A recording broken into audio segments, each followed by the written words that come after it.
Selam. Eyüp abi, el salla bari arkadan başlıyormuş.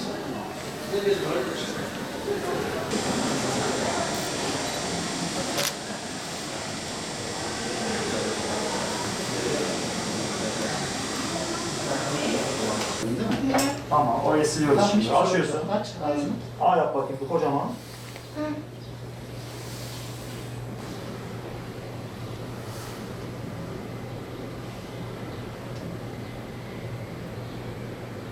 Şu işlerin bağırıyor mu?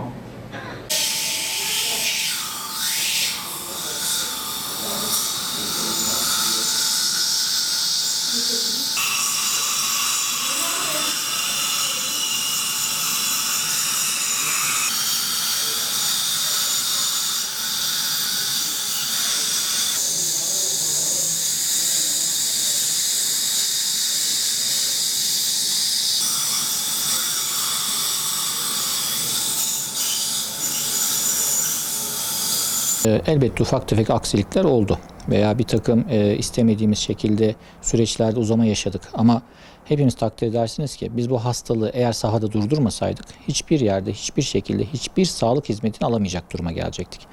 Bunu da sahada durdurabilmek için az önce söylediğim gibi 1050 kişiden oluşan bir ekip oluşturduk. Bu ekibin içerisinde bizim diş hekimlerimiz de var. Ki açıkçası sahada en güzel çalışan arkadaşlarımızdan bir tanesiydi onlar. Diş teknisyenlerimiz var, psikologlarımız oldu, diyetisyenlerimiz oldu, eczacılarımız oldu, doktorlarımız oldu, ebe, hemşire, ya hasta kayıt elemanlarımız. Hani aklınıza gelebilecek her gruptan arkadaşımızı müsaitliklerine göre sahaya sürdük biz. Hatta bilmiyorum burada söylemem doğru olur mu ama kendi eşime bile ben sahada filyasyon çalışmalarını verdim. Çünkü ihtiyacımız vardı. Kimsenin geri kalmasına müsaade edebilecek durumda değildik ki hala da çalışıyor. Bu süreçte ister istemez çektiğimiz yerlerde tabii ki ufak tefek aksilikler yaşandı. Ancak şunu söyleyeyim, il olarak biz bu süreci oldukça iyi yönettik. Nasıl iyi yönettik? Mesela bir anda hızlı bir şekilde sürecin gidişatını görünce Ersin Aslan Hastanemizin ek binası, Mücahitler binasını biz hızlıca pandemi hastanesine çevirdik. Orada hastalarımızı karşılamaya, yatırmaya ve tedavi etmeye başladık. Böylece diğer hastanelerin yükünü ilk etapta almayı başardık. Ama süreç ilerleyip pik artınca, hasta sayısı artınca tüm hastanelerimiz sürecin içerisine girdi. Az önce söylediğim gibi çok fazla sayıda yoğun bakım açmak zorunda kaldık. İnsanları oralarda karşılamak zorunda kaldık. Ve nasıl ki Türkiye'nin, dünyanın şu anda tek gündemi neredeyse pandemi, neredeyse Covid-19 virüsü ise tabii ki bizim de tek gündemimiz o hale geldi. Buna rağmen biz sürecin en zorlu anlarında bile, il olarak söylüyorum, Ersin Aslan ana binayı temiz hastane olarak bırakmayı başardık. Yani orada vatandaşlarımız başvurduğu sürece normal ameliyatlarını yaptırabildiler, muayenelerini olabildiler. Herhangi bir şekilde rutin tedavileri vesaireleri varsa aksamaması için bunu gerçekleştirdik.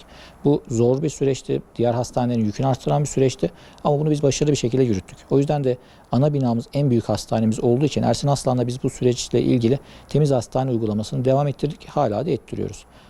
İster istemez bir yoğunluk tek hastaneye, yani bütün ilin yoğunluğu tek hastaneye yığılınca ne kadar olsa bir bekleme sürelerinde uzamalar falan gerçekleşti ama hiçbir hastamıza da işinizi yapmıyoruz işte veya uzatıyoruz gibi demedik. Nedir? Bugün ameliyat olacak ama çok fazla yoğunluk var. 2 gün sonra, 3 gün sonra oldu. Acil ameliyatlar kesinlikle geri çevrilmedi. Hepsi yapıldı. Hiçbir şekilde insanlara sıkıntı çıkarmadık. Ama ADSM'lerimizde zaten şöyle bir uygulama var. Bu sadece Gaziantep'e özel değil, onu söyleyeyim. Ülke genelinde ağız diş sağlığı merkezinde çalışan bizim diş hekimlerimiz hepinizin malumu çok yakın mesafeden çalışıyorlar. Dolayısıyla bulaş riski onlar için çok yüksek. Bundan dolayı bakanlık şöyle bir karar aldı.